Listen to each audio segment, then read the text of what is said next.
Bhardwaj homeo अस्पताल, Bhadawas gate, Rewari 36 वर्षों से आपकी सेवा में। रेवाड़ी के गड़ी बॉलनी रोड स्थित मार्स अस्पताल में आज विश्व हृदय दिवस पर चिकित्सकों व पत्रकारों के लिए एक निःशुल्क स्वास्थ्य जांच कैंप का आयोजन किया गया। इस कैंप में ईसीजी, ब्लड जांच, शुगर, बीपी व हार्ट का चेकअप किया गया। साथ ही डॉक्टर अभय ने हार्ट की बीमारी से बचने के उपाय भी बताए। उन्होंने यह भी बताया कि किस उम्र में व महिला व पुरुष में सबसे ज़्यादा हार्ट अटैक किसे आता है। आइए सुनते हैं मार्स अस्पताल के वरिष्ठ डॉक्टर अभय कुमार से हार्ट की बीमारी से बचने के उपाय व लक्षण।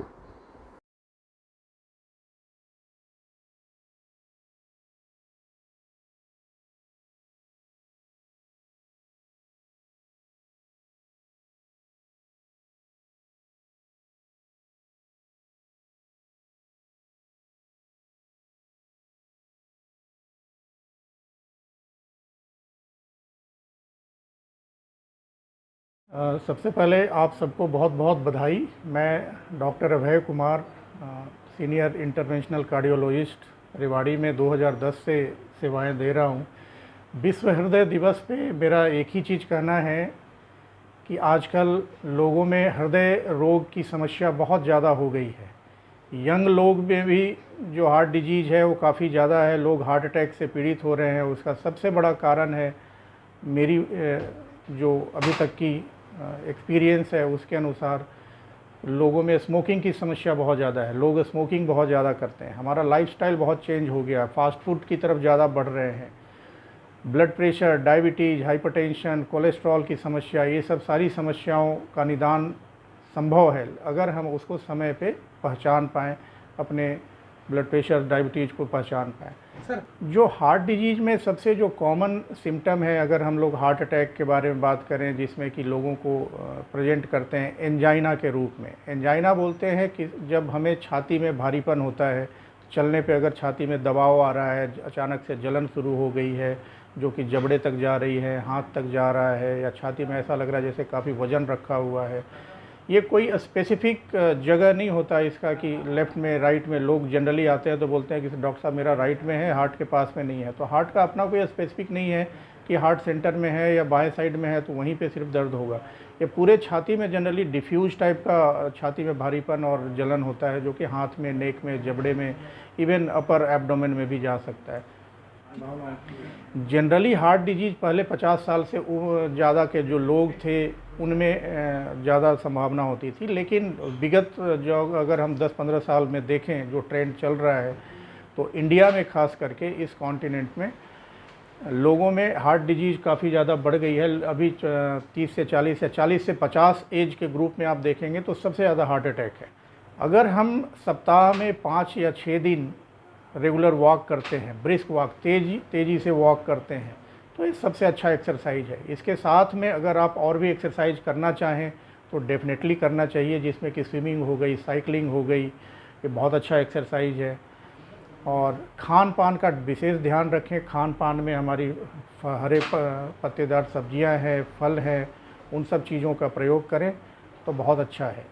अगर आपको लगता है, ऐसा संदेह है, जैसा सिम्टम मैंने बताया कि एंजाइना और हार्ट अटैक में इस तरीके की छाती में अचानक से दबाव फील अगर आप फील कर रहे हैं, तो प्राइमरी लेवल पे जो सबसे इम्पॉर्टेंट दवाई है वो है डिस्प्रिन की गोली। डिस्प्रिन बहुत ही सस्ती दवाई है, हर घर में रखा जा सकता है, जिसमें कि सिर में दर्द के लिए, बॉडी में दर्द के लिए आप यूज करते हैं एज एनाल्जेसिक।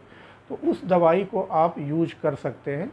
उसको पानी में डाल दीजिए, घोल करके पी सकते हैं, और अपने डॉक्टर के पास में आप कंसल्ट करने के लिए जाएं। देखें कि आपकी बीमारी हार्ट अटैक है या कोई और दूसरे सिम्टम की वजह, दूसरे बीमारी की वजह से ये प्रॉब्लम हो रही है। तो काफ़ी कुछ बचाव आपको एक डिस्प्रिन की गोली कर सकता है। दिवस पे मेरा एक ही जो लोगों से अपील है वो है, अपने दिल का ख्याल रखें। दिल का ख्याल हम कैसे रखेंगे? दिल का ख्याल रखने के लिए हमें अपने खान पान को और डेली एक्टिविटीज़ को, फिजिकल एक्सरसाइज और मेंटल एक्सरसाइज, स्ट्रेस फ्री रखने की कोशिश करें, तो हम काफ़ी कुछ बच सकते हैं। एक स्मोकिंग अगर आप अवॉइड कर दें आप, तो आपको मोर देन 50% समस्या आपको उससे सिर्फ हार्ट की नहीं, बहुत सारी अलग समस्या भी दूर हो जाएगी। हार्ट की जो बहुत सारी बीमारियां वंशानुगत होती हैं, उसमें से हार्ट डिजीज भी एक है। अगर किसी के फैमिली मेंबर में, अगर मेल के केस में अगर हम देखें तो 50-55 साल से के अर्ली एज में अगर किसी को हृदय आघात हुआ है, हार्ट अटैक हुआ है, तो उनके बच्चों में भी ये रिस्क ज़्यादा होता है। तो डेफिनेटली ये वंशानुगत है। तो हमें अगर अगर हमारे मदर फादर को अगर हार्ट डिजीज अर्ली एज में हुआ है, तो हमें ज़्यादा कॉशियस रहने की ज़रूरत है, ज़्यादा हमें प्रिकॉशन लेने की ज़रूरत है, अपने लाइफ को उतना बेटर रखने की ज़रूरत है। डेफिनेटली मेल में up to a certain age ज़्यादा होता है। एक सर्टेन एज, सपोज अगर मेल और फीमेल का कंपैरिजन करें, अगर 50 साल का मेल और फीमेल में, तो मेल में ज़्यादा ये रेशियो है हार्ट डिजीज होने की, क्योंकि फीमेल में टिल रिप्रोडक्टिव एज ग्रुप, जब तक कि रिप्रोडक्शन बच्चे होने की जो कैपेसिटी है वो जब तक रहता है, तब तक वुमेंस फीमेल जनरली इस डिजीज़ से प्रोटेक्टेड होती हैं, अनटिल अनलेस कि उसमें कुछ ऐसा हार्मोनल इम्बैलेंस हो गया हो जिससे कि हार्ट डिजीज की तरफ उनको पहुंचा रहा है। बट 60 साल के बाद मेल और फीमेल में जनरली एक लेवल पे इंसिडेंस पहुंच जाता है इसका हार्ट डिजीज का, क्योंकि वो जो प्रोटेक्शन है, हार्मोनल प्रोटेक्शन है फीमेल्स में, वो उस लेवल पे जा कर के ख़त्म हो जाता है। बट आजकल फीमेल्स में भी अर्ली एज में बहुत सारी फीमेल्स में भी मिलना शुरू हो गया है, और उसका भी बहुत सारा कारण है, स्ट्रेस लाइफ है, और जो हार्मोनल इम्बैलेंस है ड्यू टू मल्टीपल फैक्टर्स, वो रीजन है। देखिए, बहुत सारी जो बीमारियां हैं बच्चों में होल होता है, उसमें भी अलग अलग तरीके की साइनोटिक कॉन्जेनाइटल हार्ट डिजीज होता है, और एक होता है ए साइनोटिक कॉन्जेनाइटल हार्ट डिजीज, जिसमें बहुत सारे बच्चों को आप देखते हो कि शरीर बच्चे में 6 महीने के बाद में शरीर, ओठ, हाथ, उंगली नीला पड़ने लग जाता है, सांस की समस्या होती है।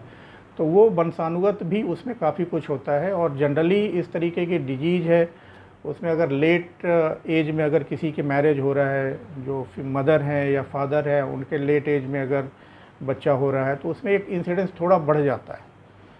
तो डेफिनेटली अगर कोई सिम्टम अगर बच्चा पैदा लेता है, तो उस समय डेफिनेटली जो शिशु रोग विशेषज्ञ हैं, जो पेडियाट्रिशियन हैं, वो उनको एग्जामिन करते हैं कि बच्चे में और कोई प्रॉब्लम तो नहीं है, होल की समस्या तो नहीं है।